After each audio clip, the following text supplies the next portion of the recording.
ทักทายสบายดีเด้อพี่น้องตอนนี้เขาออกมานาพี่น้องออกมาหาเราเบิ่งบางบวบอ่อนสิเมื่อใส่แกงหน่อไม้เบาเตี่ยวว่า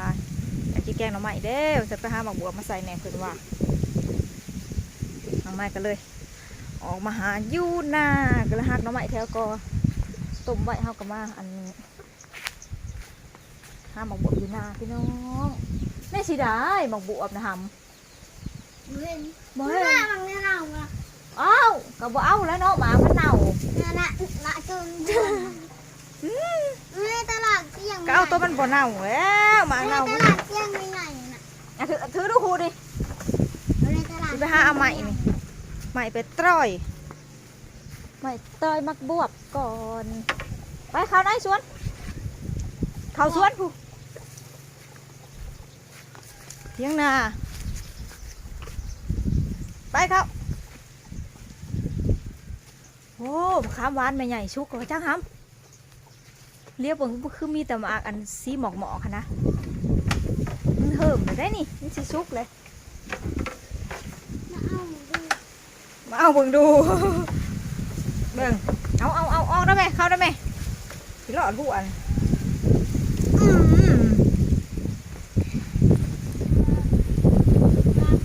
หนูได้มันได้ดีมากเป็นคำหลอกของพี่จักแล้วลายผิดกูละเฮ้ย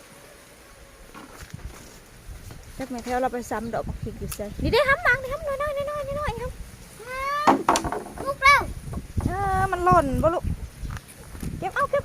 มันชุกแล้วมันจะหล่นพี่น้องเอ้ยป้าหนักผู้เจ้าคนว่ายังบ่ชุกดกมันคำหวานล่ะมันหล่นบ่หำนี่หมักบวบโอ้ยวาสนาหมักบวบก็เพาะหน่วยกิ๊ดเอาใส่ขู่ใช่ว่าหาบุทันนี่พอดีแกงครับ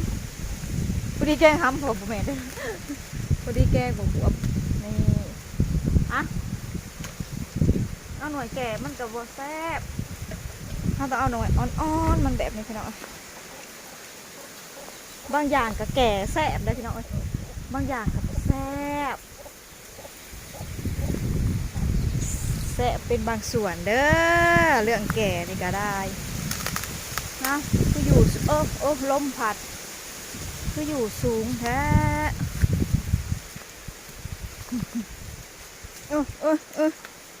ปลาอ้อย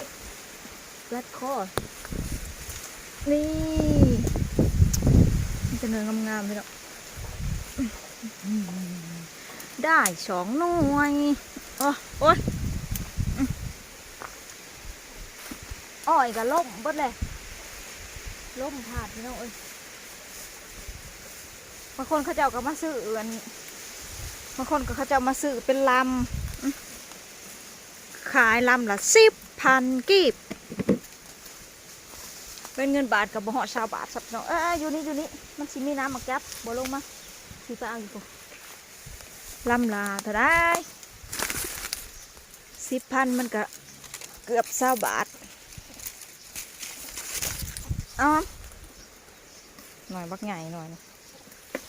เอาบ่อยมาพันมาน้ำหมักจับนั่นย่านเดียบน้ำหมักจับนั่นนี่สิขี่เมียงไปยืนดิปุ๊ไปบ่เขาก็อย่าปลาอ้อยนี่สิคายนี่ปลาอ้อยนี่มันมันลมมันผัวมันลมทบเท้าไปเลยฮะอย่าอ้อยเอาหวานแท้ๆได้อ่อนนี่ที่เป็นวัดกันมาอยู่โฮมไว้อยู่โฮมขามไปเก็บมะขามได้เก็บมะขามอันซุกไม่ใหญ่หล่นเด้อมันจนซุกเลยมะขามอันนี้ป่าอ้อยป้าลมบ่เลยพี่น้องเพราะว่ามันลมแห้งนะมือนี้แห้งกับลมแห้งหมู่บ้านนี่นะฮอดมือก่อนนะก็ฮอดมือนี้ผัดว่าลมอีกแล้วพี่น้องเลยไปทำหาเก็บมะขามไปมะขามซุกมาใหญ่ไปมะขามมาใหญ่ซุกแล้วจะไปใช้อะไรไม่ต่อยบางบัวแม่นะ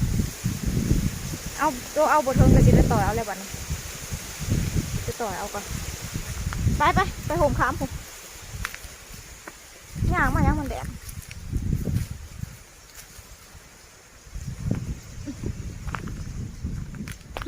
มะขามสุกบ่สุกมันหล่นอลี่มะขามสุกก็นั่นไม่ใหญ่เพิ่นผู้เจ้าเพิ่นวันผู้สุกนะพี่น้อง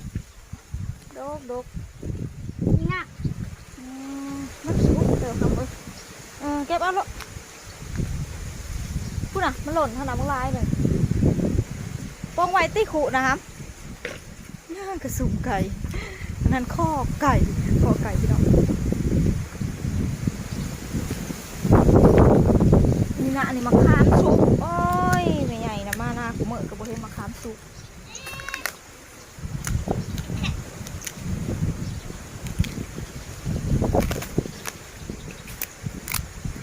ว้ายชิมมึงดูส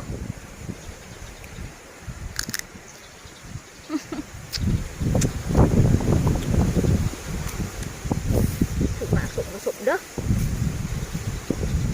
มันหล่นลงมาใส่กองเฟืองคนเท่านี้นะครับต่อยเอามันนี่นะมันจังสิบแห้งตัวมันหล่นลงมาแล้วมันยังแห้งว่าลมพัดมันลงมามันก็จะแห้ง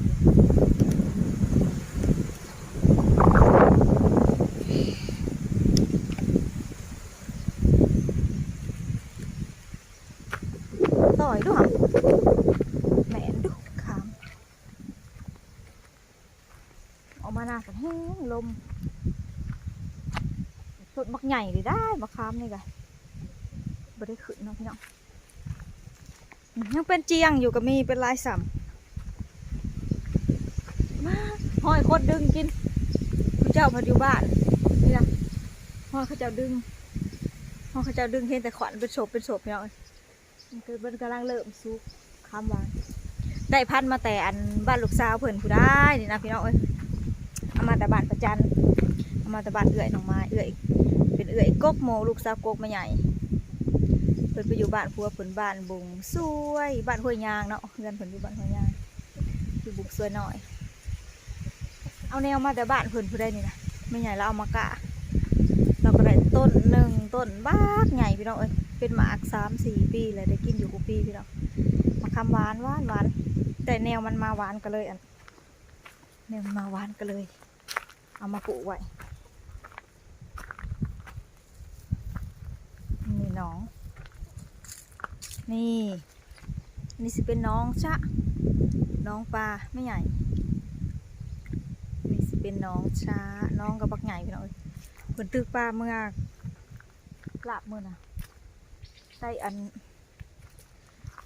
แต่ปลานวลจันทร์ตัวบักใหญ่ประมาณโล2 โลนี่แหละพี่น้อง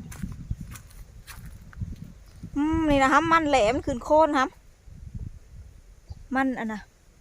มันมือเสือเอามาแต่บ้านประจันเอามาพังไว้มันเป็นมันชีแหล่ได้พี่น้องมันหัวแล่ส่วนอ่อยปลาอ่อยของเราก็โหกหย่อนใบมันเพราะว่ามันใบมันใบมันเริ่มแห้งแล้วมันก็สิบ่งามค่ะเด้พี่น้องเพราะว่ายามนี่ก็ยามตัดแล้วค่ะเด้มันก็สิบ่แห้งปานใดเอามันก็สิบ่แห้งเพราะว่าโว้ยเพราะบ่ถือพี่น้องเพราะปุ๊บยามนี่ยามมันแห้งมันก็เลยสิบ่เป็นสีเขียวมันก็เป็นสีแหมๆจังซี่แหละพี่น้องค่ะเด้เพราะว่ายามมันตัดนะนี่คนก็มาซื้ออยู่แล้วพี่น้องผู้เขาเจ้าซื้อเมื่อกินเขาเจ้าก็มาซื้อลำละ10,000 กีบเขาซื้อเป็นลำคันขายเป็นหมัดนั่นหมัดละ50,000พี่น้องโอ้ยคือคันขายเป็นหมัดนะถึง1หมัด1กับ10 กว่าลำ11 12 ลำเขาเจ้าซื้อ50,000ผู้เขาเจ้ามาซื้อไปอิ่วขายให้เด็กพี่น้องเขาเจ้ามาซื้อเอาอยู่สวนนี่นะเขาเจ้าซื้อเป็นหมัดเขาเจ้าซื้อแต่หมัดละ50,000กับ10 กว่าลำ50,000พี่น้องคันเขาเจ้าซื้อเป็นหมัดเขาเจ้าซื้อเป็นลำกะลำ10,000นี่ผู้ซื้อขายพี่น้องหลายเติบได้นี่นะ 2-3ไหนาบักใหญ่ได้เติบอยู่นี่แต่ลำยาวๆคันเฮาซื้ออันคันผู้ที่ซื้ออันไปอันอิ่วคายน่ะได้กำไรดีพี่น้องเอ้ยเพราะว่าลำมันยาวค่ะนะลำหนึ่งหันตัดได้อยู่2-3 ถอน2-3 ถอนที่เฮาไปอิ่วค่ะนี่พี่น้อง2-3 ถอนอิ่วมันก็สิได้หลายก็ได้หลายเติบพี่น้องเอ้ยผู้ขายก็อยากลุกอยู่นะพี่น้อง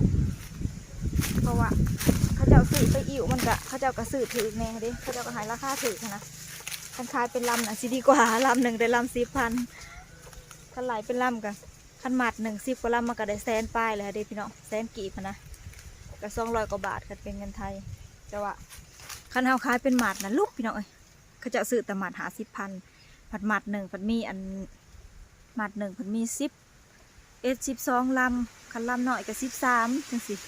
คันลำใหญ่ก็10 ลำ11 ลำจังสิคันเฮาขายเป็นหมัดหาจากลูกอยู่พี่น้องว้าบ่เนี่ยเพิ่นออกแนงงามนี่น่ะป่งแนงออกมาเลยพี่น้องเอ้ยลำแม่ยังบ่ได้ตัดลูกก็สิป่งเป็นอ้อยต่อขึ้นมางามน่ะนี่แต่แนงงามใบมันหล่นมากระสีป้งเขียวขึ้นมาพี่น้องอันนี้มันกระยามมันก่อยเนาะลำแม่มันฮะดิพี่น้องลำพ่อลำแม่ลูกมันกระสีคอยเกิดมาทำรังค่ะนะนี่ก็เริ่มเพราะว่าใบมันยามนี้กับใบมันแห้งใบมันตายเนี่ยค่ะนะ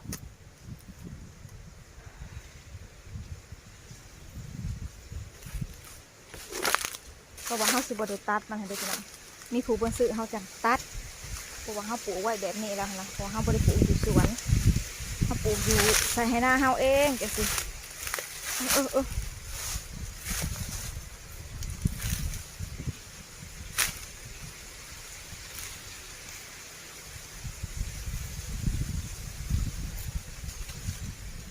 บางเถื่อก็เป็นการเป็นบุญเป็นอันเทศกาลอย่างที่ก็มีผู้ใหญ่ใจดีแบบว่าฝากมาซื้อให้ได้พี่น้องฝากมาซื้อแล้วเพิ่นก็ให้อิ่วไปส่งอิ่วไปแจกคนให้ได้พี่น้องเวลาที่เฮามีบุญมีศีลจังซี่นะประเภทแบบเฮาเฮ็ดโรงทานของหวานจังซี่นะฮะบางคนฮะเอาหยังไปกินรอดในเถียงนะมีอยู่เอาย่านบันตาโอ้ยลำนี่สมอใหญ่แท้พี่น้องกำเต็มกำพอดีว่าหมักของใหญ่ของยาวมายาวอุดหลุดแท้พี่น้องมีแต่ลำใหญ่ๆพวกนี้โอ้มีแต่เต็มกำที่ออกแล้วนี่นะพอนหิวหน้าบันบอกเขามาแม่ชิพาออกแม่ชิพาออกไปแม่ชิพาออกไปกินไปออกโอเคนะจ๊ะพี่น้องมาหนิกับน้องไม้ขอจบคลิปซะก่อนเด้อพี่น้องฝากกดไลค์กดแชร์กดติดตามช่องน้องไม้ออฟฟิเชียลเพื่อเป็นกำลังใจทำคลิปต่อไปสบายดีเด้อ